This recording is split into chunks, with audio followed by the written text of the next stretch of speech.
दोस्तों नमस्कार। आपके अपने YouTube चैनल नॉर्मल एकेडमी पे आपका स्वागत है।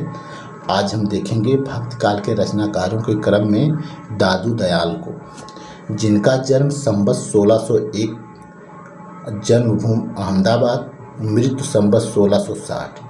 अभिभावक लोदीराम और बसीबाई। संतान पुत्र गरीबदास और मिस्कीन दास, पुत्रियां नानीबाई तथा माताबाई। कर्मभूमि गुजरात, कर्मक्षेत्र समाज सुधारक काव्य। मुख्य रचनाएं साखी, पद, हरडेवानी, अंगबधू। विषय धर्मनिरपेक्ष समाज सुधारक।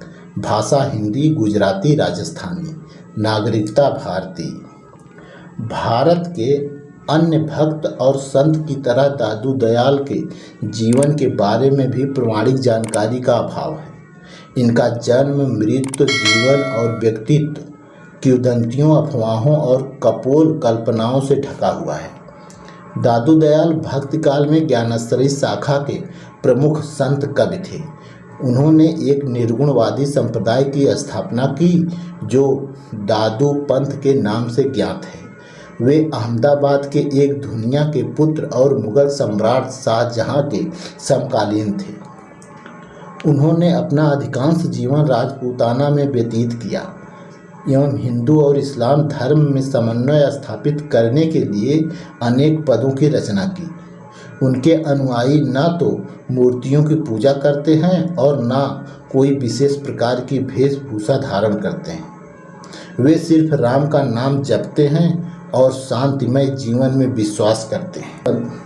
यद्यपि दादू पंथियों का एक वर्ग सेना में भी भर्ती होता रहा है। भारत के अन्य भक्त और संत की तरह दादू दयाल के जीवन के बारे में भी प्रमाणिक जानकारी का अभाव है।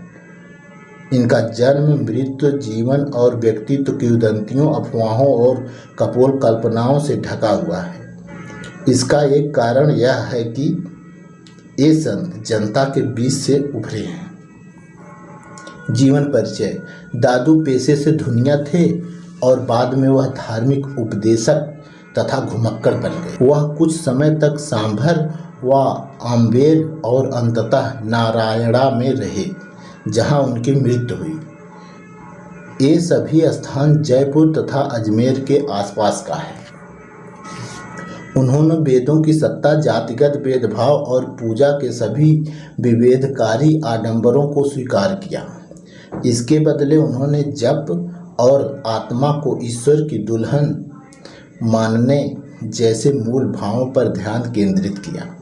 उनके अनुयायी शाकाहार और मद्य त्याग पर जोर देते हैं और संन्यास दादू पंथ का एक अनिवार्य घटक है।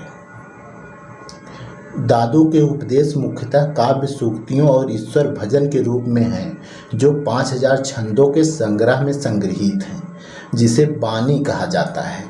ये अन्य संत कवियों जैसे कबीर, नामदेव, रविदास और हरिदास की रचनाओं के साथ भी किंचित परिवर्तित छंद संग्रह पंचवाणी में शामिल है। यह ग्रंथ दादू पंथ के धार्मिक ग्रंथों में से एक है। आम जनता का विवरण आम तौर पर कहीं नहीं मिलता। यही कारण है कि इन संतों के जीवन का प्रमाणिक विवरण हमें नहीं मिलता। दादू, रैदास और यहाँ तक कि कबीर का नामोल्लेख भी उस युग के इतिहास ग्रंथों में यदा कदा ही मिलता है।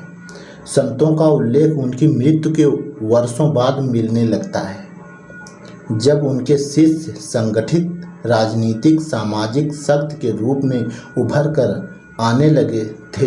इतनी उपेक्षा के बावजूद दादू दयाल उन कवियों में से नहीं हैं जिन्हें भारतीय जनता ने भुला दिया हो। आधुनिक शोधकर्ताओं ने अनुसंधान करके ऐसे अनेक विस्मृत कवियों को खोज निकालने का गौरव प्राप्त किया है। दोस्तों आज इस वीडियो में बस इतना ही। वीडियो को लाइक करें, शेयर करें। यदि आप चैनल पर नए हैं तो चैनल को सब्सक्राइब करें। नमस्कार।